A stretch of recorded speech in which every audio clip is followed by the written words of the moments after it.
$2,100. 2,000 still with me, make it $2,100 for the painted cover. 2,000, make it $2,100.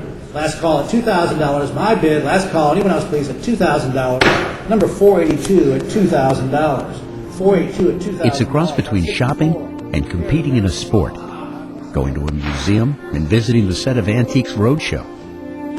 It's an auction. And Ivey-Selkirk has been in the business since 1830. That's a lot of years and a lot of stuff. When you consider the population of St. Louis at one time and how much property came into St. Louis at one time and stayed here, the people may have moved on, but a lot of that property stayed in the houses and filtered down to succeeding generations. I think that's what's really made it possible for us to be around as long as we have been. Most of us know whatever we think we know about auctions from old movies. You know, somebody's trying to get away from the bad guys, slips into an auction to lose himself in the crowd, inadvertently touches his nose or tugs his ear, and before he knows it, he's spent $1 million on a Ming vase. Well, it doesn't really work that way. There are a few simple ground rules. On the day of the auction, you register and get a paddle. You can only place a bid by raising your paddle. And there are plenty of opportunities to check out the merchandise ahead of time, in person, or by studying their catalog.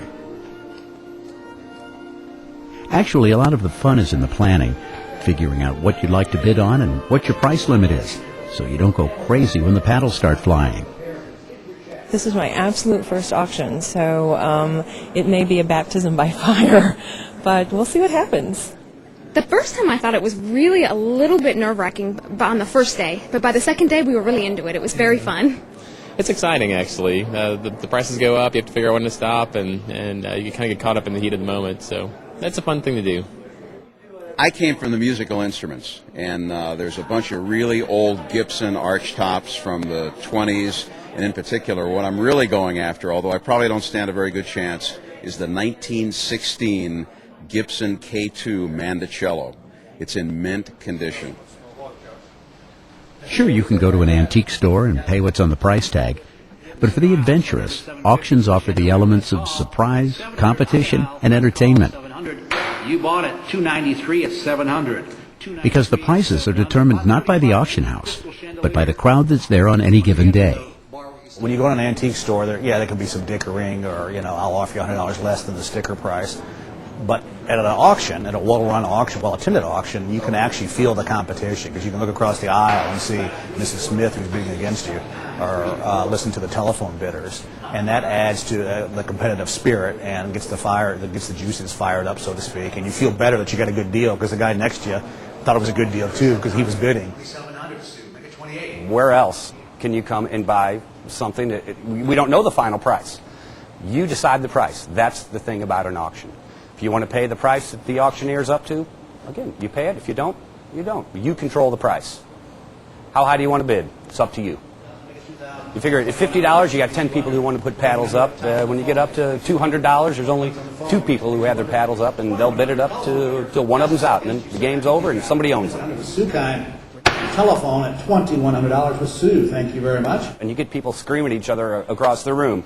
In a setting like this, you don't like to see it, but I will say it adds an aura of excitement to the room, and the people get excited about seeing something like that as well. And with a different item being moved about every 40 seconds, it's the auctioneer who carries the day, and that takes skill. You can't be intimidated by being in front of an audience. You have to feel comfortable with that.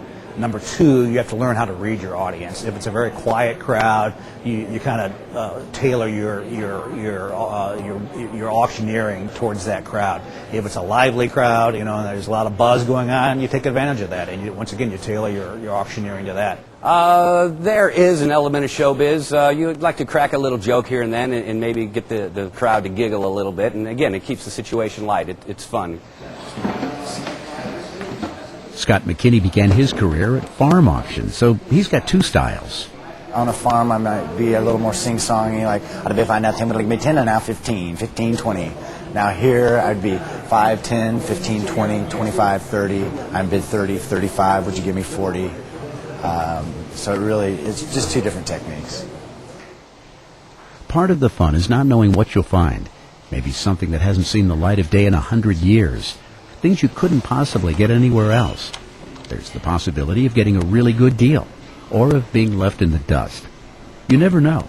And what's hot yesterday might not be hot today. What's hot now?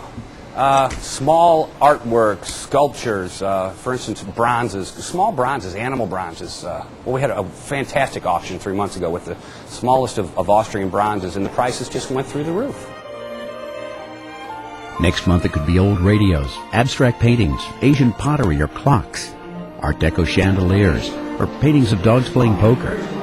But after 175 years of trading our stuff, we can be pretty sure that the doors of Ivey-Selkirk's will be open. The crowd will be keyed up and ready to bid, and the merchandise will be going, gone.